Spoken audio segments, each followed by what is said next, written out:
Welcome to Free Kiwis. We're delighted today to be joined by Rodney Hide.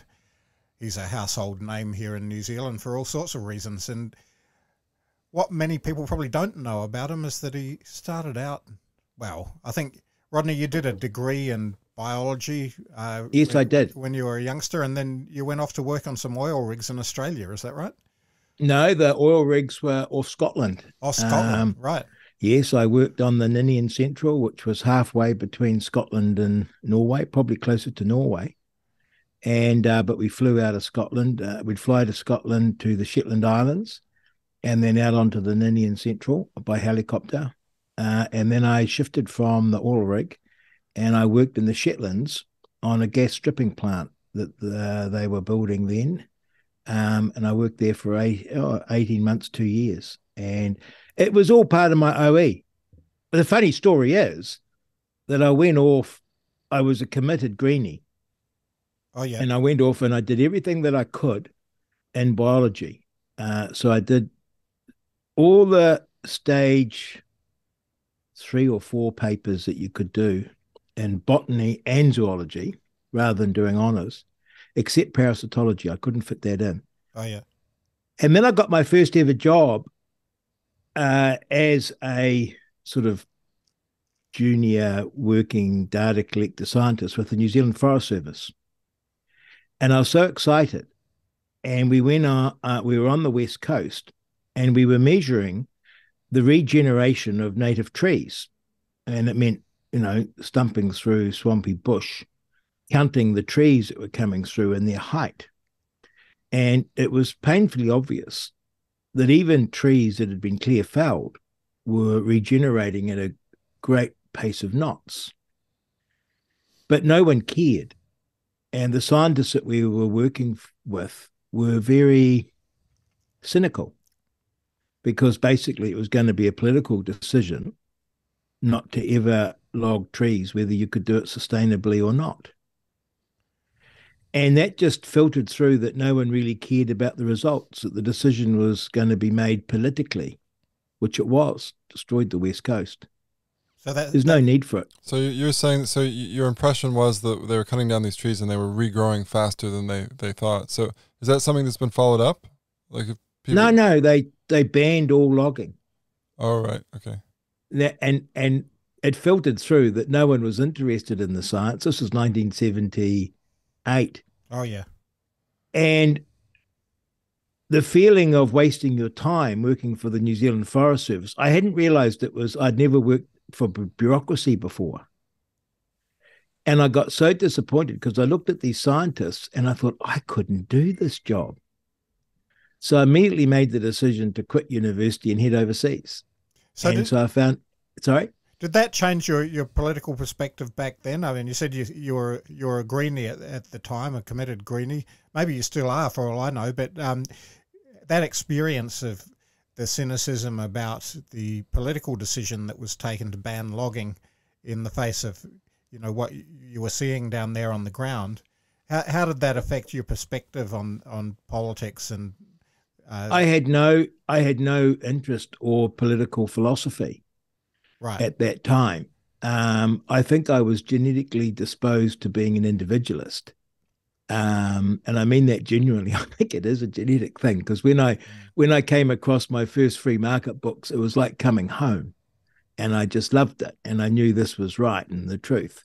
Yeah. But back then, I just knew that I couldn't stand working for the New Zealand Forest Service or Lands and Survey, as it was then, any of the government departments. And if you were a scientist, that's what you were going to be doing.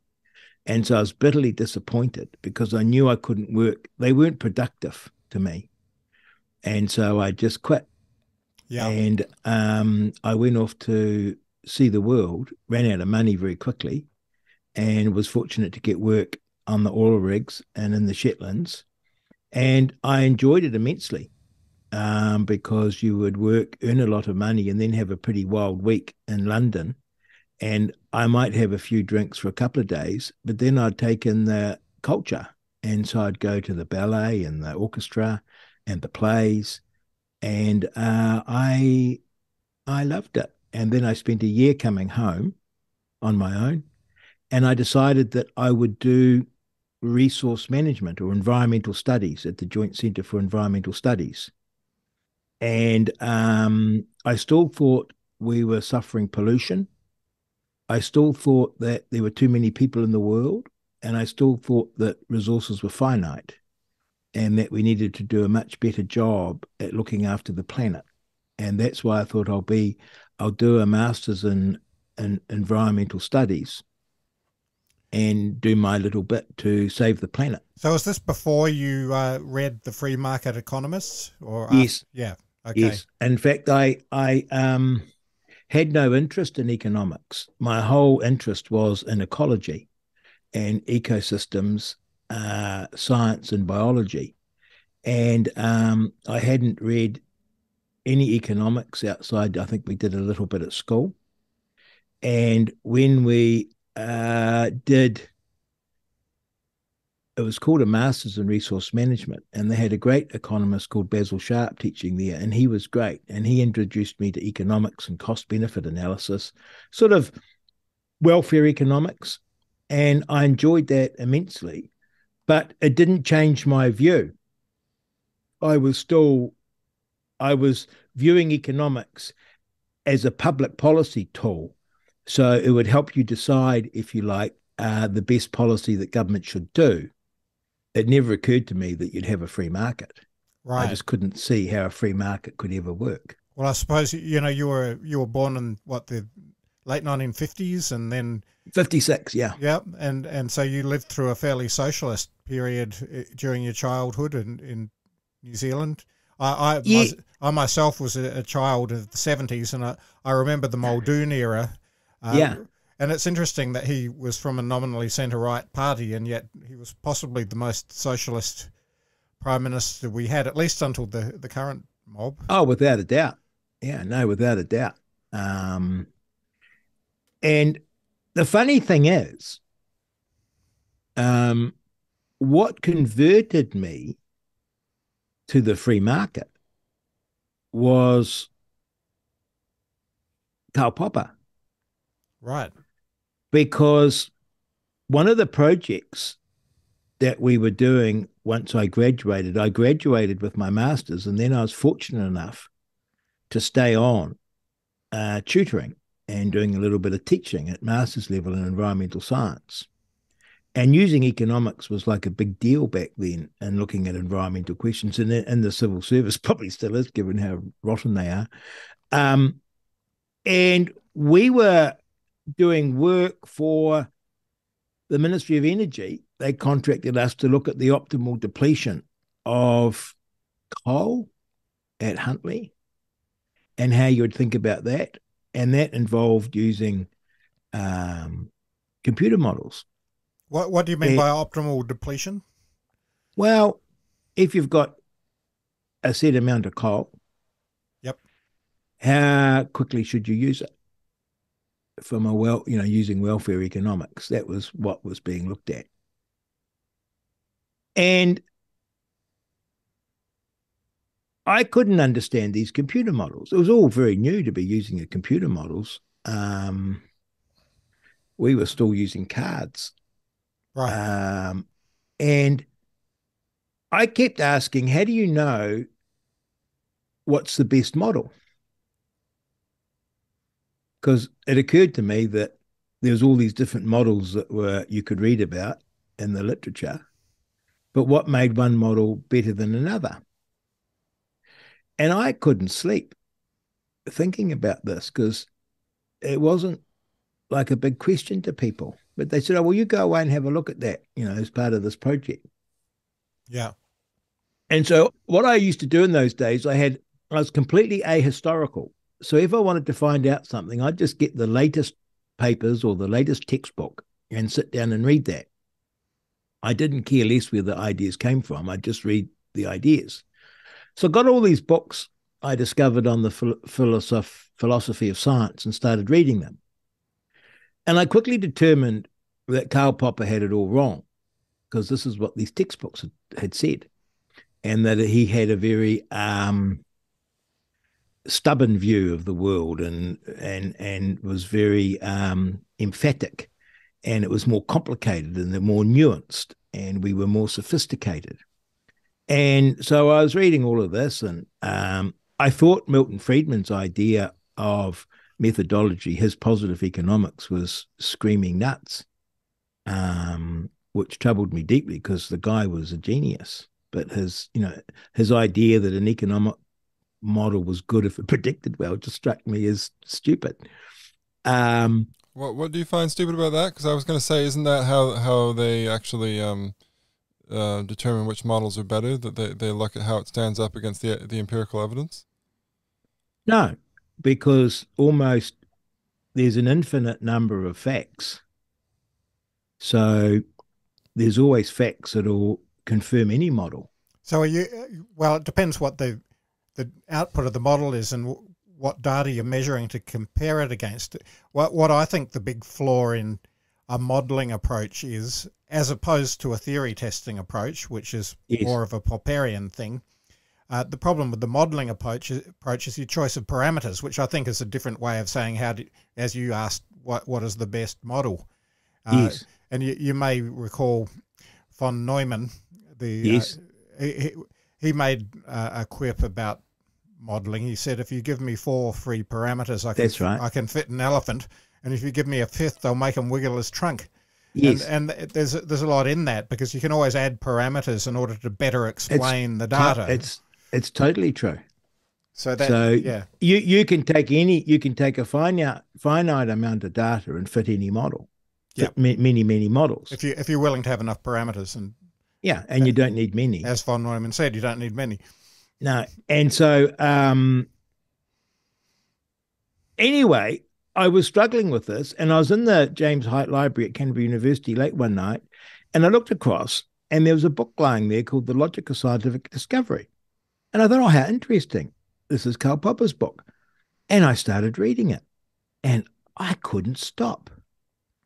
And it was one of those most astonishing moments of my life, because literally in the opening chapters, he dispensed with all the criticisms that I thought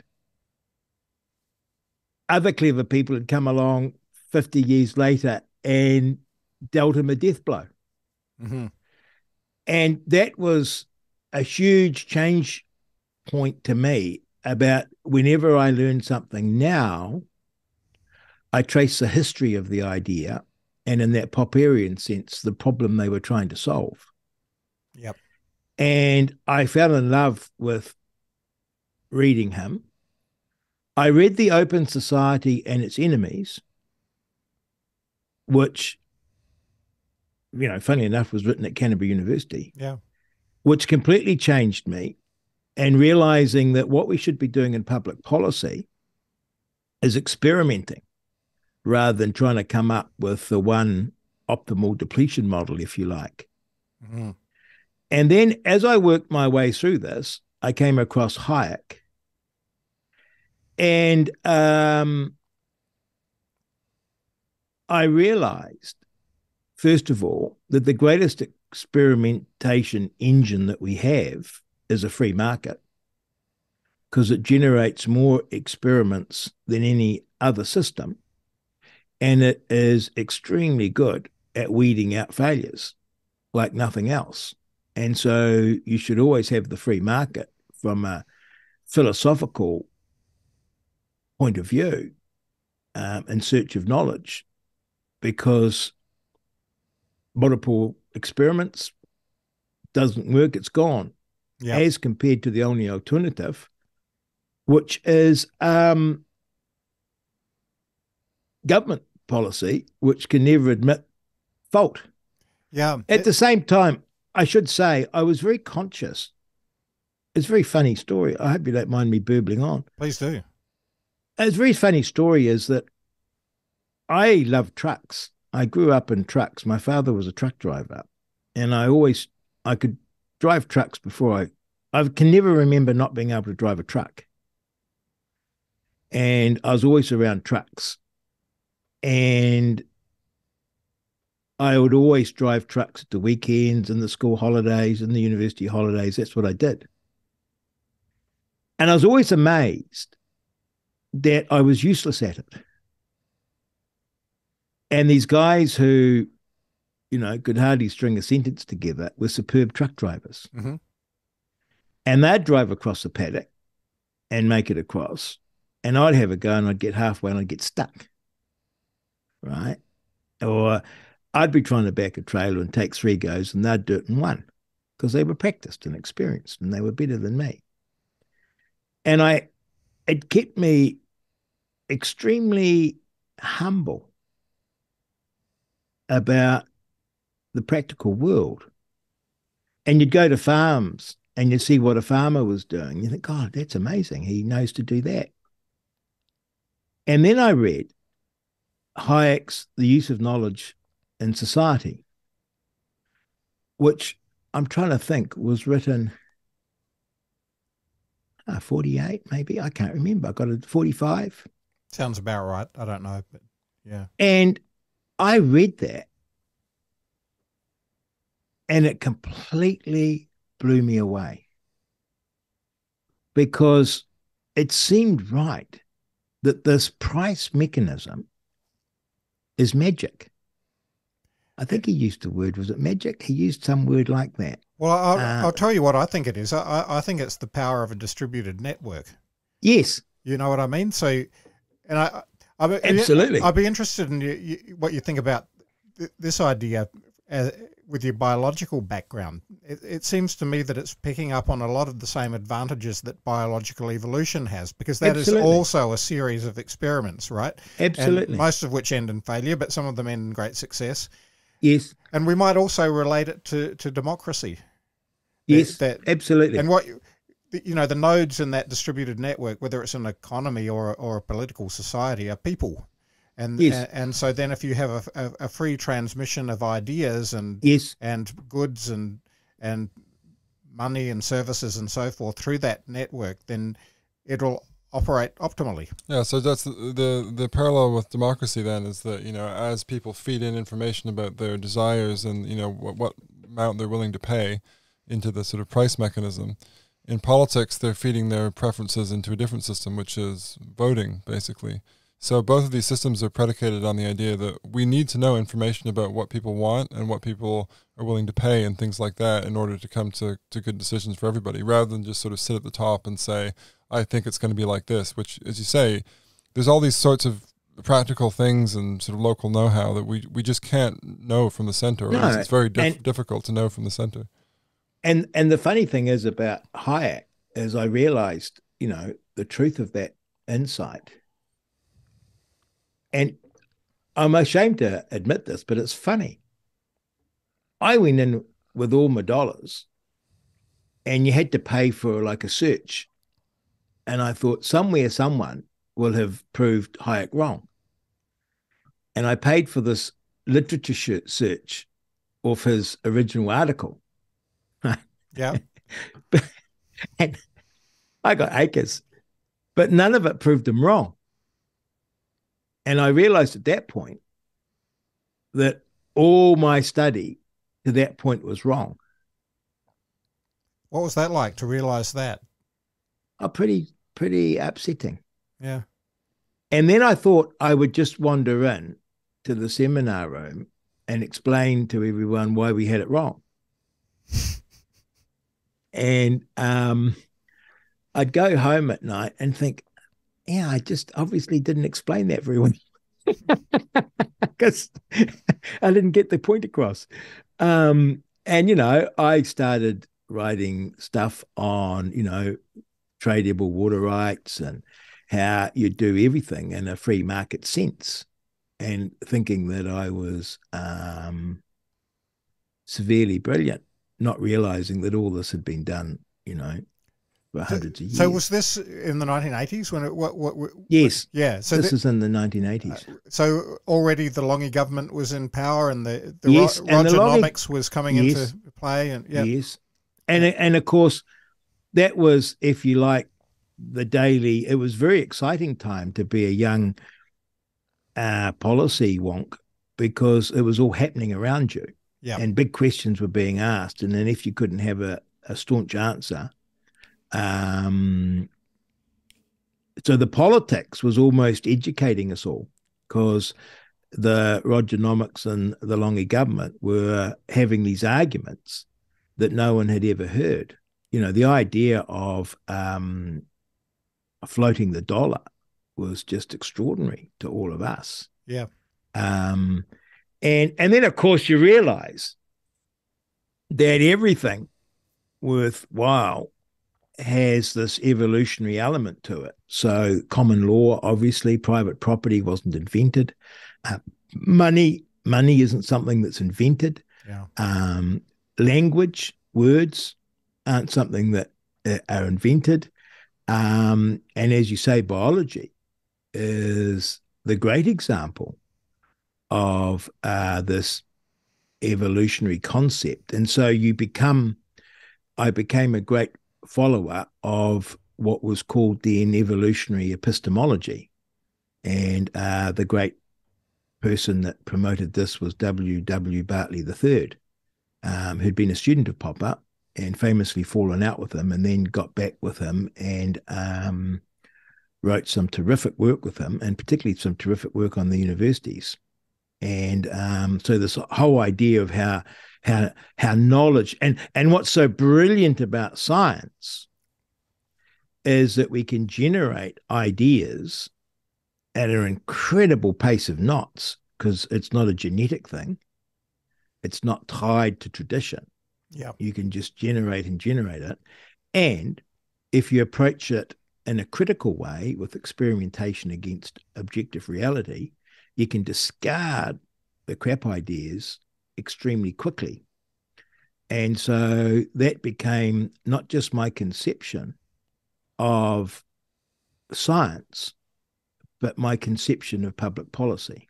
Well, actually, maybe it'd be good to ask you this point about science, because you're just talking about, well, you just sort of laid out a quick sketch of a theory of science there, that at the basis of it is it's about testing hypotheses and testing theories. So I wonder what you think about this whole debate around science and Maturanga Maori, which obviously blew up with the 7 co-authors of this letter to the listener, where they expressed some concerns about Maori traditional lore being taught as science. So what do you think about that? Do you think that sort of local Maori knowledge can also bring us knowledge of the empirical world? Of course. Because where knowledge comes from isn't the point. The point is what's the problem it's trying to solve, and what rival theories are there, and is it being critically tested?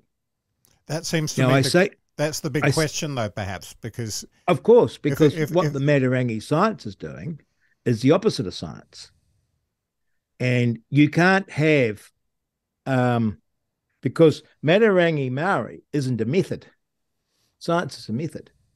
And so I'm more than happy to look at traditional knowledge. Yep. Because whether you dream it or took drugs and the idea came to you doesn't matter to me. It's the method by which you examine it, for its consistency, for its logic, for its place with competing theories, and therefore that critical test. And the way in which Matarangi has been introduced into the science curriculum and this thing of science isn't scientific. In fact, it destroys science.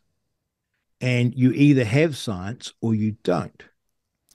Well, because in particular, that point about everything has to be testable, I think, is a crucial one, because absolutely there's a problem with sort of putting these ideas on a sort of sacred level. And I was reading something the other day where the author was suggesting that we needed to afford Maturanga Maori equal status with science. And I just sort of thought it's kind of a weird way of going about it, because you could just sort of force everybody to say that Maturanga Maori is as good as science, but that's not really the way it works. It's kind of like respect. I mean, to a certain extent, we can tell people to respect others, and that's good, but you really earn people's respect, right? And in the same way, theories, they earn credibility by basically passing various tests. And that's really how, Western science became such a success in the early modern period. And it's also the Absolutely. way that the ancient Greek science kind of made the more modest Absolutely. contributions that it did, that people were actually thinking Absolutely. critically, and they were competing Absolutely. with one another, and they were trying to knock down each other's theories.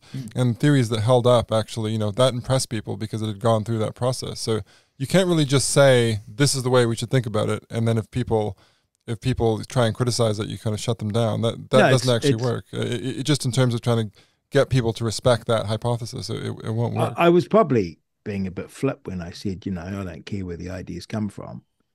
But in reality, having Matarangi, whatever it's called, I don't care. Yeah, Mataranga. Having that coming into so-called science is pre-scientific. It's setting up the Pharisees, and it's setting up Maori supremacists who will decide what's true and what's not. They'll decide what can be studied and what can't. They'll decide what can be said and what can be said. And the extraordinary thing is, just a few short years ago, we'd all be sitting there at school learning about Galileo and laughing at the church, right? Yeah. Telling him to recant his views. Yeah. And yet that now is precisely what is happening in our school curriculum. And even at the Royal Society of Science, or whatever it's called, they are appalling people. They are an embarrassment. They are truly, truly disgusting to me, because the most beautiful thing in the world to me, an amazing thing, is to appreciate the individual and treat every individual as sacred. Right. And then to treat knowledge as this wonderful thing that you discover. And it's hard. It's hard work. And people have put in extraordinarily hard work. I mean, Einstein was just about dead when he finished his general relativity. He was so exhausted by it. Yeah.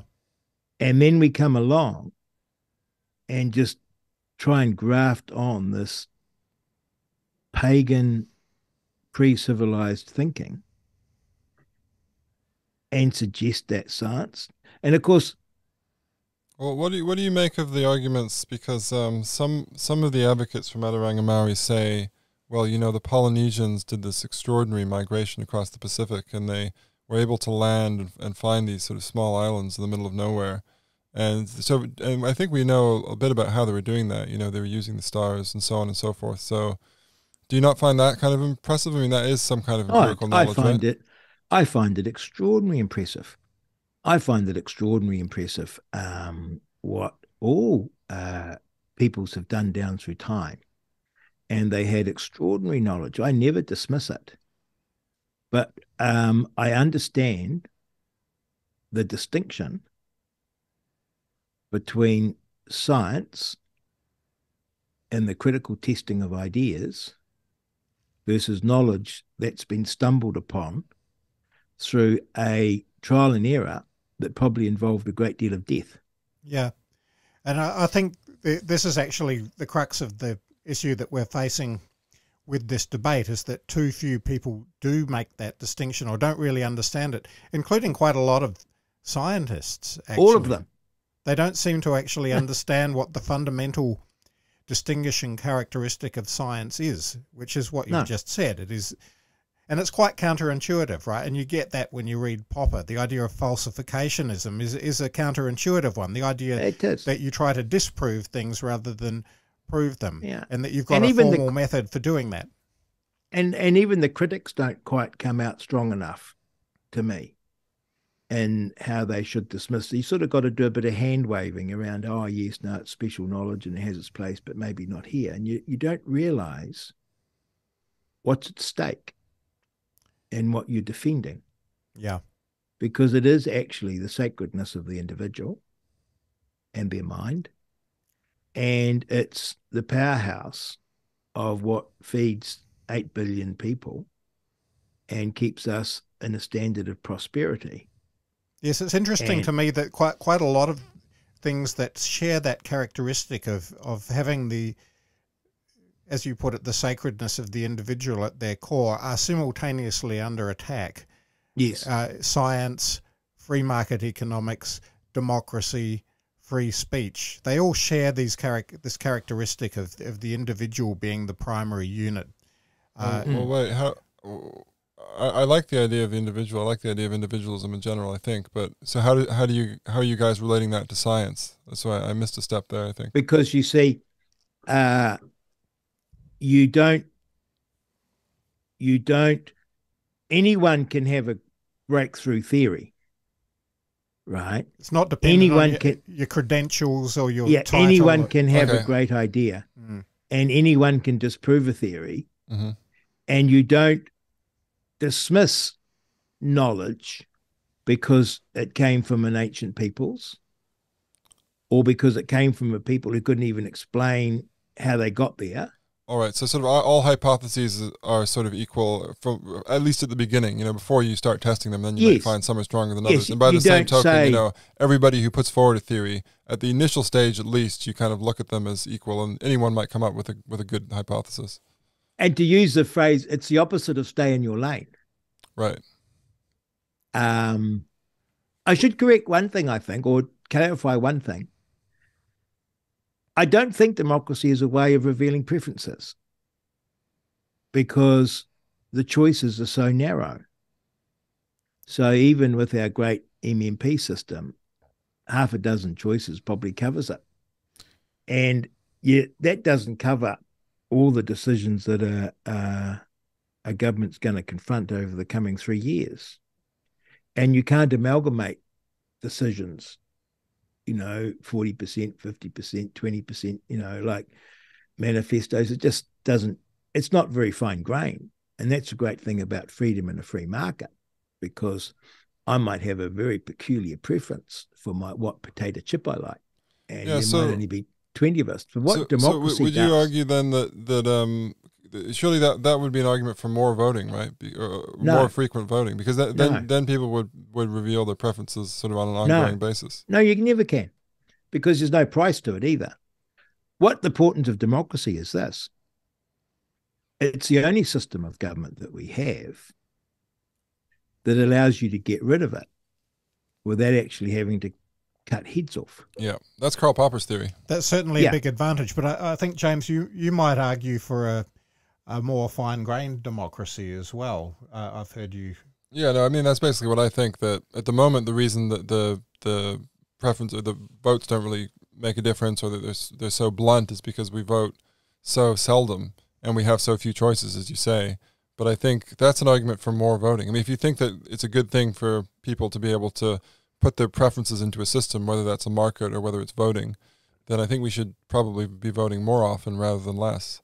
And you can see this in things like online. There are things like review sites and things like that, where people can just easily say what they thought of a film. And you look at that and you may think, I don't care what other people think of this film, I think it was good. But it's just a really easy example of how you have this aggregation of information. So, because surely that's what you liked in this sort of Hayekian theory of the market, right? That all these people. No, you got it. I'm gonna love this, because you got it 100% wrong, and it's this. That would work, maybe, if we all had to decide to watch the same film, right? But why not just allow us to choose what film we watch? No, I think that's true. I'm just saying that. No, let me finish. Yeah. Because my argument, and I think the argument that you agree with, is that every decision that we can make without government should be left to us to make. And we don't mind forming units of people voluntarily to make decisions and agree. But the idea that you compel a decision on us is what's wrong. And so I think the nature of our knowledge being uncertain, right? We shouldn't be deciding a whole lot of things that we decide collectively. In fact, I scratch my head wondering what we should decide voting. Seriously, what would you suggest that we need to vote about? Well, I suppose that when we need to use coercion, then it makes sense that we do that collectively, right? So, for example, when we're talking about police or defense, things like that. Well, I mean, because it is useful to combine for certain purposes, right? Like what? Well, provision of public goods. There are lots of things that we can do better as groups than as isolated individuals, because we're social beings. But I agree with you in as much as I think that it's far better if it's a voluntary association than a compelled one. Yes, because we tend to have set up that arbitrary thing, haven't we, where it's the individual or government, when in actual fact it's individual, family, neighbourhood, community. The thing. Yeah, to me, the individual is the starting point. Yes, it's the kind of fundamental unit of consciousness. Yes, and from there, if we're free, we can form associations freely. Yes. And be much more productive in voluntary groups than we can be as isolated people. Yeah, I agree that we should obviously only sort of combine on things that we want to combine on. That we want to form groups on. We don't need to act collectively in every case. In fact, you're probably right that in most cases we want to do things individually. But I think there are some things that we want to do collectively. When we've had referenda, the astonishing thing is how good governments are at ignoring them. And I mean, we had a famous referendum in the 90s to get tough on crime, right? And it was overwhelming, as you can imagine, right? The whole country got to vote. And I can't remember the number, they all wanted tougher sentences. I think, to be fair to James's point of view, and correct me if I'm wrong, James, but you would like quite a lot of referenda. No, I like referendums or whatever. And they would have to be enforced. Yeah, I think that's a good idea. We should enforce referenda because they reveal public preferences, and I agree with you that it's kind of outrageous when the government or the civil servant class or whoever it is just kind of shrugs their shoulders and says. And that was the thing about the Brexit referendum, which was really interesting because you had all these people at the elite level who are constantly going on about how they love the masses. And then the masses happened to vote in a direction that they didn't like. And they did everything they could to try and stop this. It was great, this vote actually coming into existence, or actually being applied. It was so fantastic. And that's what's so fantastic about Trump historically, that 2016 election where the people voted and the elites hated it. The media hated it. Although it is fair to add, though, that I think with Trump, he didn't get the majority of the popular vote. He did legitimately win the election in the U.S. system, but he didn't get the majority of the popular vote. So that is one important footnote. You win under the rules. Yeah. And like we love the state, states having their system, but they're the rules, and there's always oddities in politics. But we had it sort of, there were about three things, wasn't there? There was Brexit, there was Trump winning, and there was a third thing that happened that stunned, if you like, the Wellington or the Washington or the London policy wonks.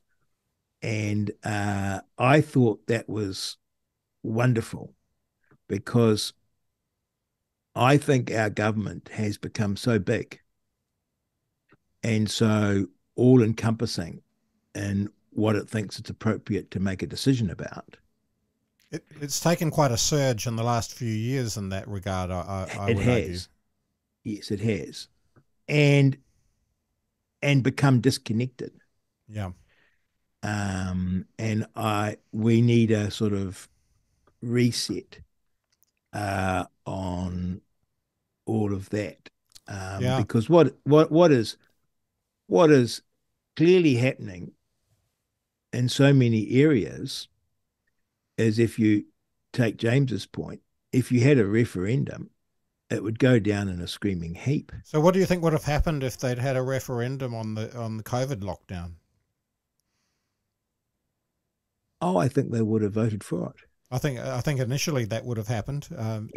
I think that it was so fascinating to me as I don't watch TV or listen to the radio. And I couldn't understand the panic. I was the same. I, I felt very anxious, but it was because of the lockdown, not because of COVID. yeah. And I was wandering around to people saying, what's different about this virus that from every other virus? And no one could tell me. And then one night, my family and I were in a motel and we turned on the TV and it was terrifying, right? All these scenes from around the world, people with coats and people dying in the streets. And then I sort of got it. It was weapons grade propaganda. Well, that's one thing I wonder about a referendum, because it's true that the polls at the time suggested that most people in the UK and New Zealand would have been in favour of lockdowns. But I wonder if we'd actually had a referendum that would have allowed for some kind of structured debate. Because the way it happened was that there was this official view that was just sort of pushed on everybody. And maybe if we could have actually had space for sort of people to put the other side of the argument, that would have helped. But of course, to the proponents, everything had to be done yesterday to keep us safe. And so there was no time even for Parliament. Do you think it was political panic? I mean, it seemed that way, at least here, and I think probably elsewhere, because for a while, you know, COVID was around and no one was really seriously talking lockdowns. And then there was that thing in Italy. There was a town in Italy where a whole lot of old people were killed by COVID. And then it seemed to me that a lot of governments suddenly panicked and they hopped to it and closed borders. Well, I think one of the really key things was actually going back to the previous part of the conversation was the modelling, right? The modelling that came out of Neil Ferguson's team at Imperial College London, which is a really interesting case to me because it's one of those cases where the model predicted certain outcomes, and we can actually now test those outcomes if you go back and look at how many people actually died. And I think in most cases the model was an exaggeration of what, or, you know, it was above the actual death count. But it doesn't seem that many people are talking about that. I mean, it's inevitable kind of with these models, they're not going to be exact. And maybe you have to kind of use these things to guide things in the future. But at least you should then do the post-mortem, right? I've got a further theory for you, James. Yeah. I think it's inevitable that they'll be up by 2 orders of magnitude on the side of panic. Why is that? The nature of the process. So I've been a great student of climate change. And you realize that COVID was similar but compressed. And you have very few people who are public health researchers. It's not a big thing, right? And if you're talking epidemiology, it's even narrower in a public health sense. And then you have them working for government agencies or universities and all meeting up and having conferences. And they are subject to groupthink. And for example, and when I was a minister, the Ministry of Health, amongst all the departments, many of whom were a great joke, they were the biggest joke. They were totally ignored on any bit of public policy. You just say, oh, that's coming from health. They were the weakest and the worst because they didn't actually do anything but sort of public health policy, but no one cared. And so you have this sort of small group and they're all communicating and they have a long history going back 40 years of hyping up every new disease to say it's going to be Armageddon, going back to AIDS and swine flu and mad cow disease, same people. And they model it, and you've got to go and kill every cow or not have sex till you're 50, and wear a raincoat, all that sort of stuff, right? Because AIDS did kill a lot of people, especially in Africa, right? That one's a little bit of a different category. But wow. Wow. Well, diseases do kill people from time to time. Yeah, and the trick about AIDS was it was extraordinarily selective who it killed, and that's your first oddity, and it was very hard to catch, which is the second oddity. I knew this one was wrong from the first moment I heard about it. Talking about COVID now? Or? Yeah, yeah, because it was a respiratory disease. And they're running around about contact. It's in the friggin' air. Deep cleaning supermarkets and the Ministry of Health seriously said that they thought it'd come in on some frozen chicken. They were lying or incompetent. Just to go back to the modelling thing for a minute.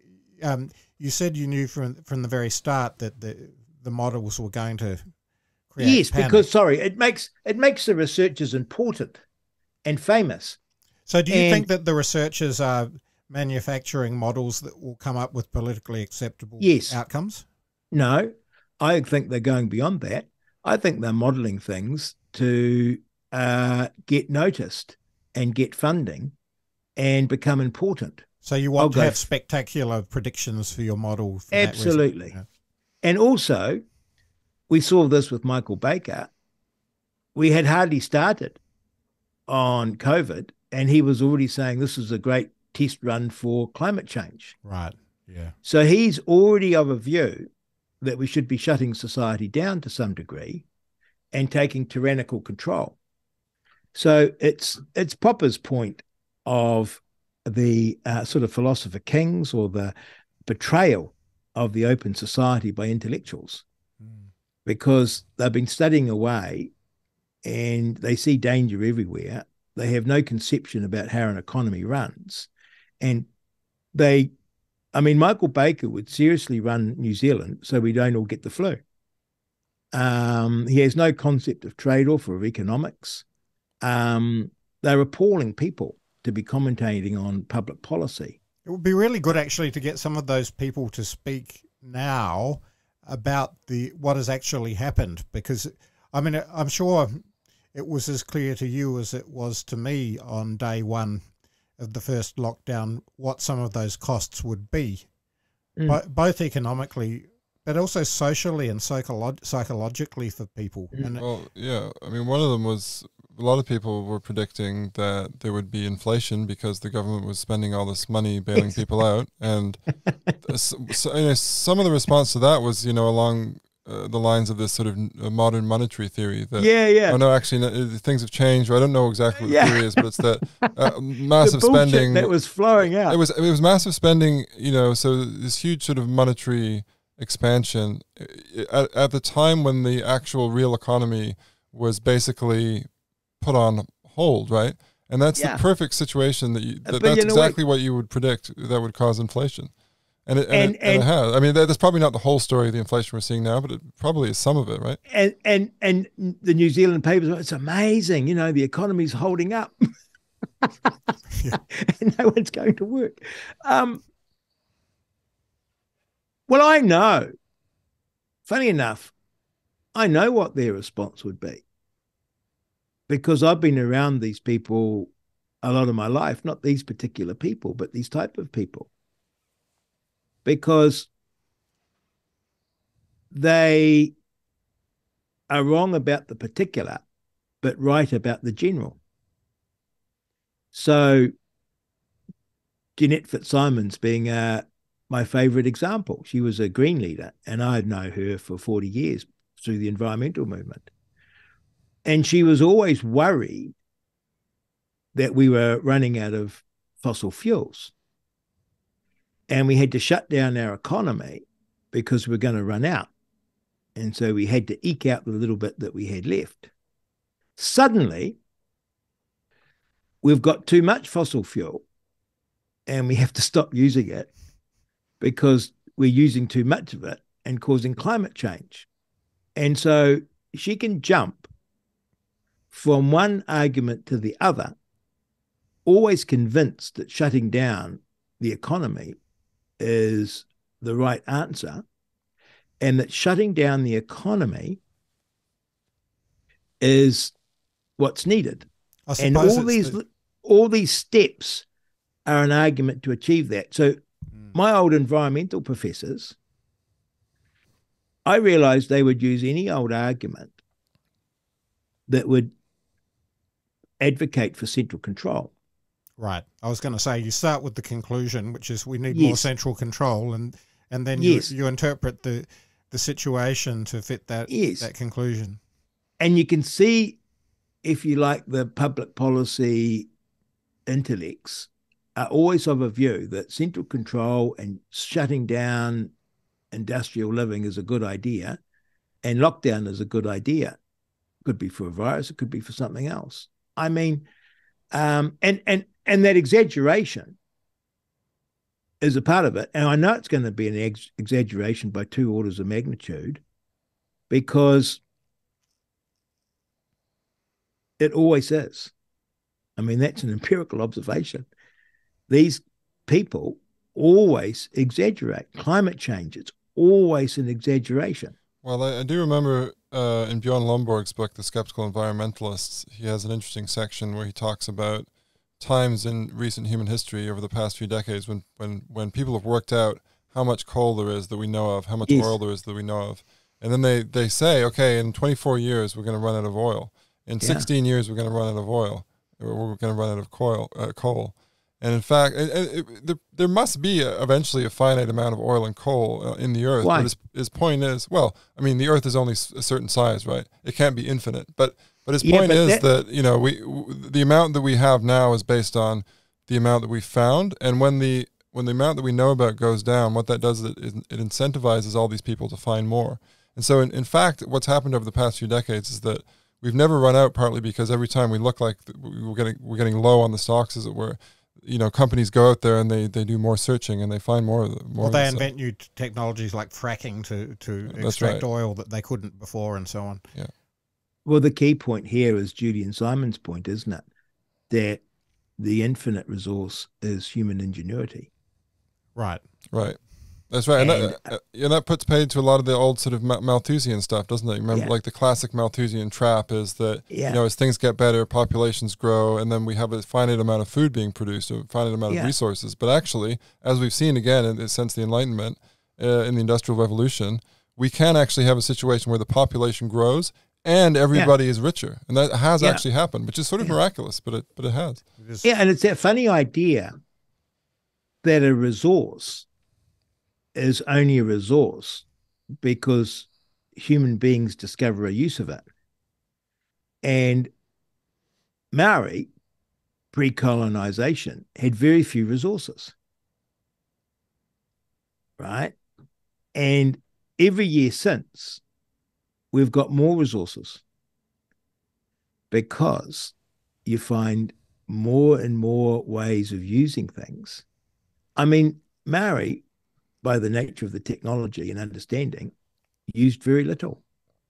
And of course, our modern day Malthusians regard that as a good thing because it never applies to them, but to the masses. But yes, resources are a product of human ingenuity.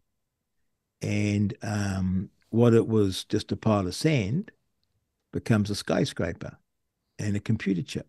Yep. It's extraordinary. So I think James is obviously right that there is a finite amount of fossil fuel, but it's very likely that by the time we remotely come to have used it all up, we will have, through ingenuity, cracked the fusion problem or whatever it is, so that we're able to continue to generate energy perhaps even more cheaply and efficiently than we can now. Right. That reminds me of a joke. We had a ACT candidate once who was giving a speech, and he got asked what was ACT's policy on what would we do when we ran out of coal at Huntly. And he said, easy, we'll dig another hole. Yeah. Right. And then the question became, well, what happens when, you know, you've dug up the whole planet for coal? He says, we'll find another planet. That would have gone down well with the Greenies. It was a great line, but of course that was the headline in the New Zealand Herald the next day. Yeah, dig up the whole planet and then dig up another one. ACT plans discovery of new planet to get coal for Huntly. Yeah. Well, luckily, I think we're pretty far from having dug up the whole planet, but yeah. But this COVID thing, I mean, that is the. I'll give you an example from the COVID hysteria.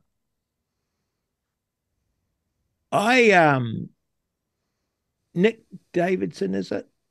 I mean, a public health professor. He went on the news, and he said, "We've got to do this and shut down and lock down. Otherwise, we'll be like New York, and be digging mass graves, right?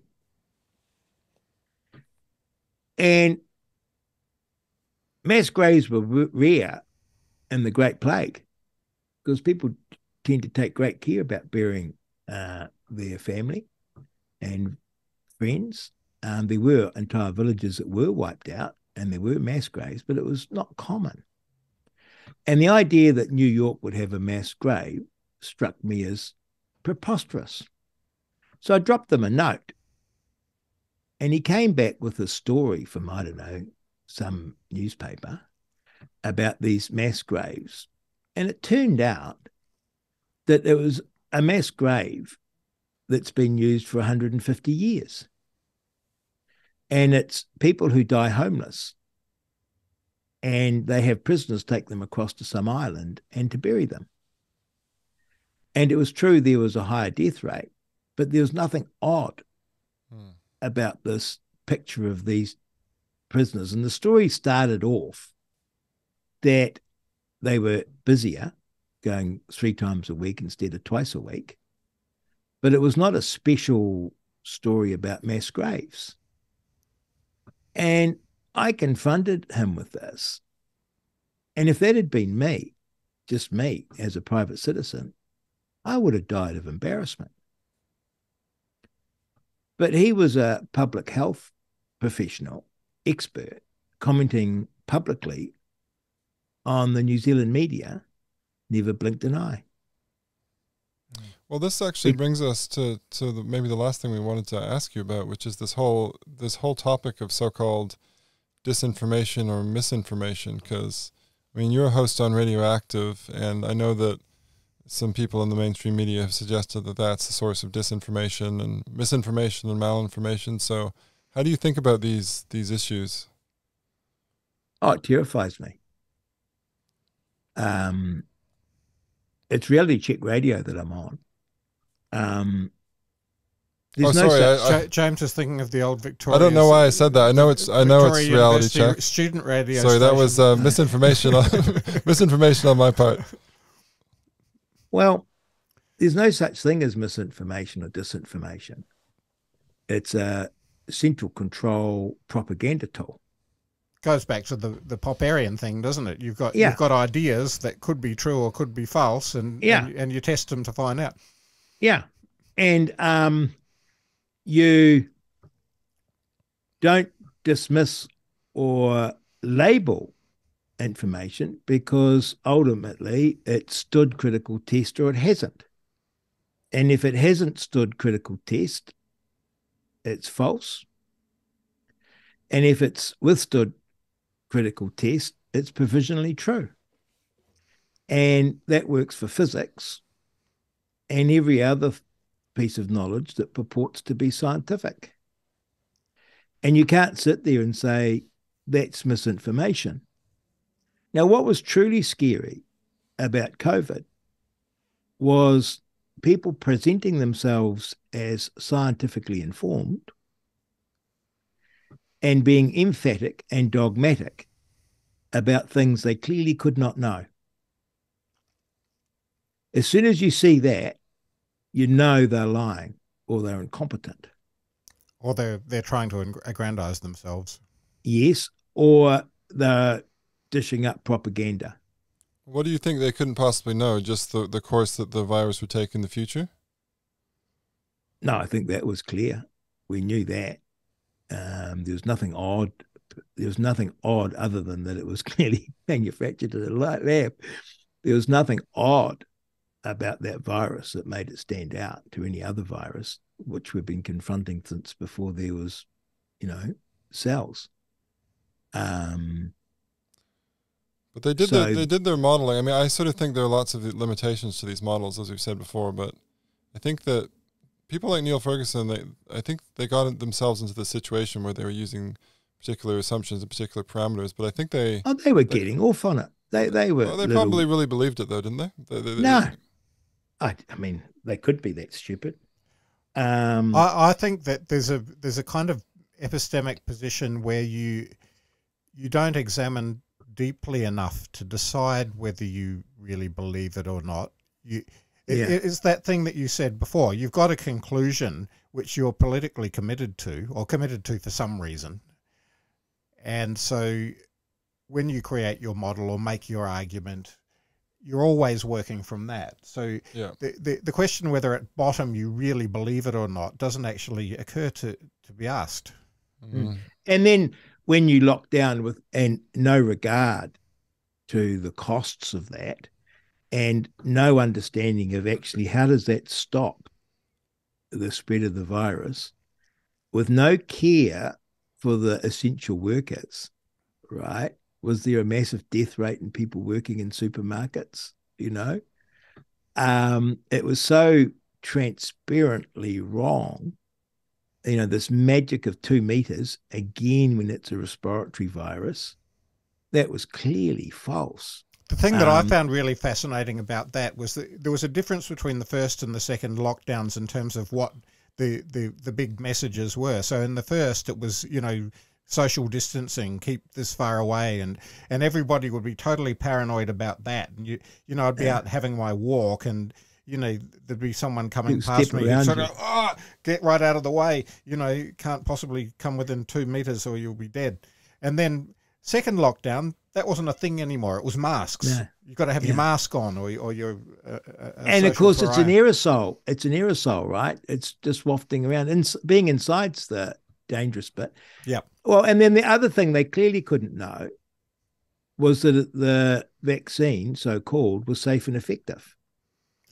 Because there's no drug has 20% of all drugs are withdrawn. You cannot know that a new drug that hasn't been through full testing, and even if it has been full testing, you still got a caveat around it. So I knew that they couldn't know that it was safe. I assumed it was safe, but I thought they can't know. But it was a safe and effective, and if you take this, we can stop the lockdowns. I knew they were lying, and we now know they were, because the official advice didn't say that. They were certainly lying when they said that they knew it was safe too, because I mean, I guess safety is a relative thing, and if you have something like that vaccine, you're weighing up whatever effect it may have in protecting you from the virus against the risks of having that vaccine. And perhaps if you're, you know, a 70 or 80-year-old with some comorbidities, then the risk of having the vaccine could be considered, you know, low enough to justify it. If you're a 25-year-old fit young man, it turned out your risk of myocardiosis was much higher than your risk of having a serious complication from COVID. That's partly because your risk of having a serious complication from COVID as a young man is very, very small. Yeah. Right? Yeah. But also, too, it's then into the question of the noble lie. Because I can imagine you say, look, we think, yes, there's a risk with this, but on balance, we think collectively as a government and as Prime Minister and as scientific advisor, the best thing that could happen is we get 98% of New Zealanders vaccinated. If we hesitate, and it's like a finance minister or a Reserve Bank governor saying they're not sure what inflation's going to do, they've got to be certain. There's got to be a certitude behind it. Winston Churchill couldn't say, I'm not sure we're going to defeat these Germans, right? He had to be emphatic. Of course we will, right? And put away all his doubts in order to encourage people to produce a result. And so you can understand a government committing a noble lie, which is, I think, what happened. But then they went another step. They destroyed, literally, and deplatformed anyone who questioned it. Yep. And they broke a very sacred thing with doctors. They did. Because, as it turns out, we well know that the doctors that suggested you don't take it when you're pregnant were actually taking the precautionary principle correctly. Yeah. Because there'd been no work with pregnant ladies. I think they broke another sacred thing as well, which is the sovereignty of the individual over their own body. The idea that the state can coerce you with a threat to lose your livelihood to take a medication against your will. And that then leads directly to this, how the concept, I suspect, of misinformation and disinformation gained a great currency. Because if you were an academic or a doctor who questioned the wisdom of the course of action or the wisdom of the lockdown, which had never been done before, you were engaged in disinformation or misinformation, and therefore to be deplatformed. And from that point on, we're well down that track. The mainstream media being gutted by social media, happily to be bought for a few bucks from government and their advertising. And you're on a merry ride of literally state-sponsored propaganda. It also has struck me as very odd that you would try and induce fear, because the normal thing when a society is confronted with danger is to call for calm. Right. That's where it was starkly different from Churchill. Yes. You know, Churchill was very good at, as you say, he put aside all his own fears, of which he had many, and many doubts, in order to project great confidence to the public and to rouse their courage. Whereas what our government did, and many governments around the world did with COVID, was to terrify people into conformity. And terrify kids. Right. And we would have kids, historically, in a concentration camp. And you would be comforting your children not to be scared. There's nothing to fear here, even as you're going into the gas chamber sort of thing. But this idea that you would scare kids, I think it was evil. Yeah. I think there was a level of clever weapons-grade psychological manipulation. Well, I think that probably a lot of it seems to have grown out of this much more moderate idea of the sort of nudge from behavioral psychology and behavioral economics, that the government is going to, maybe put taxes on sugary drinks or something, and that'll change people's behavior. And I think a lot of them were sort of thinking, okay, I think they were thinking, we think that this is a really serious problem. It's going to kill a lot of people. So we want to just affect people's behavior so that they stay indoors. But I agree that there's a certain point at which that just becomes, there's one government view and we're going to sort of force people to believe it. It's no longer a nudge, it's a punch in the face. It's a push. The other funny thing about it is is a shove. If libertarians understand this perfectly, if it was as bad as it was purported to be, you wouldn't have to make me stay home. Right. And that was kind of the way Sweden handled it, right? Yeah. And at the time, everyone's all skeptical about Sweden. Oh, they got much worse death rates than everybody else. Turns out they didn't. They had somewhat worse rates than Norway or Denmark, but better than the Netherlands, Belgium, France, Spain, Portugal, England, etc. It's a great point, isn't it? Because again, with our Popperian thinking, the ad hoc stratagems that have been used to dismiss Sweden. Yeah, right. Exactly. Oh, actually, they sort of locked down, but it was a different lockdown. But the way Swedes live, they were really all locked down. There was every proposition came up to immunize the theory of the COVID policy.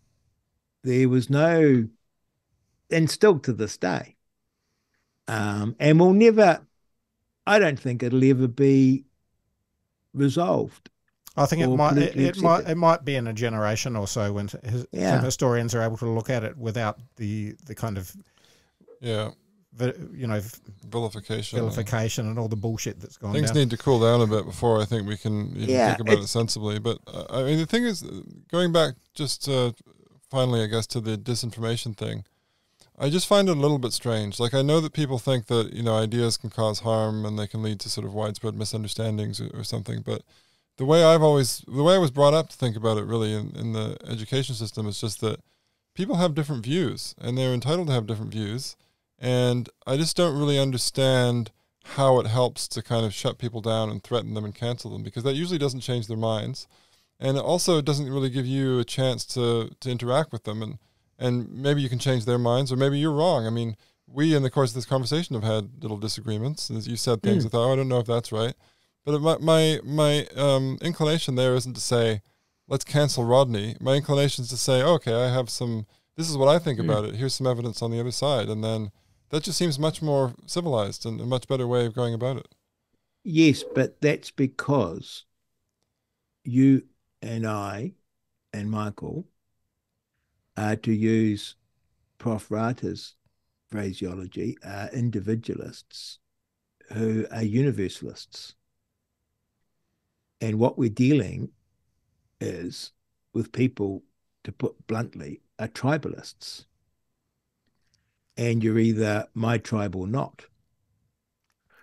They also, because they're tribalists, don't believe in reason and objective truth. They believe in power and the oppressed. And that even the words and the language are used by the powerful to oppress people. Yeah. So they'll never debate you two. It's interesting to bring this back actually to the very first thing you said just about, which was that you're genetically an individualist. Yes. And I think there is a lot in that. Yes. And it's like, actually, that's quite a rare genetic trait. Yes. I think people in our kind of modern Western liberal societies have assimilated a lot of individualistic values, but I don't think it's the natural way that most people are. And I actually think it comes back to personality characteristics. Yeah. And we are a product of the tribe. Most of the time, yeah. Yeah, we are. And I think there's maybe some advantage to the tribe to have a few mavericks around to push things along. And had to be, because we're here. Yeah. But like for 200,000 years plus, we have lived in little bands. And we like our little band, and those band over there are scary and wrong and worship the wrong God. And you see it emerge even in the most prosperous civilized times. And of course, Nazism was the preeminent example.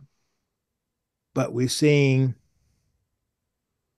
a similar emergence. And of course, it inevitably leads to violence. Because if you can't respect someone's idea and you want to label it as dangerous, that is what disinformation and misinformation is doing. And you can't debate against it, because to quote stuff, that would only amplify the idea and give it coverage. How do you get rid of that idea? Yeah. Well, the only way to do it is to ban that speech and call it hate speech or dangerous speech.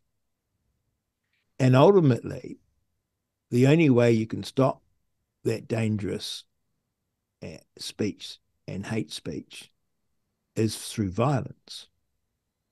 And I'm amazed how quickly New Zealand has descended to a tribal violence. And my examples are Posey Parker or Jelly J. Keane, or what her name was, coming to New Zealand, and everyone in the media and the government hating on her, and the violence that is skewed, and not just the violence of someone hitting someone, but the violence of people shutting down someone talking. And we're seeing it likewise with Julian Batchelor, who's going around New Zealand opposing co-governance. And groups are turning up to halls and banging and threatening people that are going to these meetings. So we're going to end up in fisticuffs and worse. We will if There's we're no not other careful. way. As you know, once again, our friend Karl Popper, Words But are the alternative to fists and pistols. how do we be careful? When you say, well, this will happen if Oh, we're I not see. careful, Well, like I'm careful, you're careful, James is careful. yeah, We're never okay. going to hit anyone, Well, but we're going to be hit. that's part of the project of this whole podcast, really. I mean, Oh, we've been great. worried about these issues for the past few years. We didn't really think it would get to this point, but we were already worried in sort of 2019, I think it was, Yeah. by this basically the suppression of speech, and we just thought, well, we can just model this kind of reasonable disagreement with people, or just reasonable conversations. The problem is now that you talk to people and it's almost become like the mark of Cain. You've talked to a person, so you're in trouble. You believe everything they believed or whatever, which is just very strange. And we can't imagine shutting anyone down. Like, I wouldn't shut down a Nazi. No, indeed. We might think of Ira Glasser, the great hero of free speech, the Jewish man who headed the ACLU and defended the rights of Illinois Nazis to march through a Jewish area with lots of Holocaust survivors in it. I mean, they tend not to be very good debaters, right, Nazis? I mean, that's the thing. Well, they're not got very good ideas. Exactly. This is the thing. Like, it's weird because it kind of betrays a lack of self-confidence in Western liberal democracy, these ideas that we have to shut people down, because my experience usually is if you have like a very extreme Nazi or a very extreme communist and you let them speak, no one really is won over because it's just obviously kind of malign and stupid. We had a great example. I got to love parliamentary democracy because I realized what a safety valve it is, because people get in there and spout off, right, under very strict rules. And my wonderful example was Sue Bradford, who is a very powerful protester. And she'd be on TV and she had these wonderful phrases, that were just little lines that would just lead the news because the way it carried a rhetorical power. When she got into Parliament and had to talk for 10 minutes, you fell asleep, right? Because none of it made sense. But that rhetoric, and the worst thing that ever happened to her political career was getting to Parliament, because she could speak on anything and everything, and actually didn't make sense and wasn't very interesting. And again, that's why you never want to shut down speech, because you make it exciting and interesting. Yeah. And that's a very dangerous thing at the moment, because you can see this with this guy, Andrew Tate. We have marginalized young men and made them feel worthless and toxic. And they don't have what in every society has been a traditional man's role. And so someone comes along like Andrew Tate, who I don't like. I don't like his behavior. I don't like his disrespect of women. Mm-hmm. But he becomes, what's the renegade, the revolutionary. Yeah. And the lightning rod. and young men flock to him. And you can almost see the power that he has because it's illicit. Yeah. And the more people hate him, we got to give him every platform that he can have. Well, I would say that actually Andrew Tate is to some extent a result of the much unjustified vilification of Jordan Peterson, who was, a much better role model for young men and has been relentlessly attacked completely unfairly, in my view. Yes. And, I think he's had a good effect, and I think a lot of young men have had their lives improved by engagement with his ideas. But, to the extent that people like Peterson get marginalised, the floor is clear for your Tates, isn't it? Yes, and it's like if you call everyone a Nazi, what do you do if a real Nazi appears? Yeah. Don Brash is a Nazi, right? That's the boy who cried wolf effect. Yeah, and Jordan Peterson, who's a Christian, gets labelled as this terrible right-wing fascist misogynist. And then Andrew Tate, who you have to say... probably is a self-confessed misogynist. Yes. And I was out for dinner last night with someone who had watched a Tucker Carlson interview of Tate. And he came away very impressed, as you can do when you only hear one side. Yeah. Which is the danger of, podcast even. Yeah. Because you get to hear one side and you don't get a counter view. And it's like when you sit and you hear the prosecution's case and you think he's guilty. And then you hear the defense and you say, oh, I'm not so sure.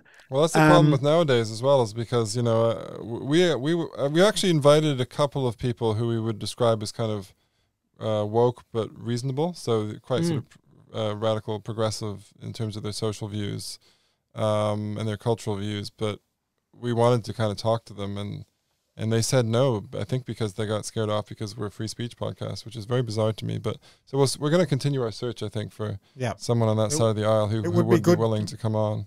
All too often we just agree rampantly with our guests, which is which is fun. But it'd be nice to have a bit more you can put you haven't begun to push me because you won't agree with me if you push me. Well. Let's have you back for the second installment in due course, where we'll find all the things that we disagree about. And we found a few things today, and that's been productive. But I'm sure let's think of a few. We more. Can make it a bit more rugged. Let's do that. Because I have become